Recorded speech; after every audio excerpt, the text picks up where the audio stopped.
Video detik-detik pria mencuri kotak amal masjid viral di media sosial. Pasalnya, pria itu meninggalkan surat menyentuh setelah mencuri isi kotak amal. Video itu pertama kali diunggah oleh akun Instagram @solattaufik pada 16 Desember 2021 lalu. Dalam rekaman video CCTV itu terlihat seorang pria datang ke masjid dengan mengendarai sepeda motor.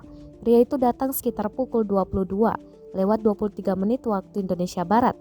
Pria itu lalu menghampiri kotak amal yang berada di bagian samping masjid.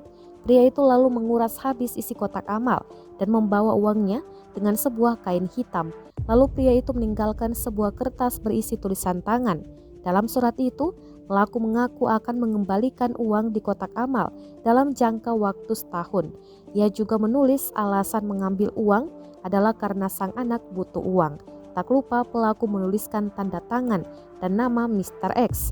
Unggahan ini pun langsung mendapat banyak komentar dari netizen.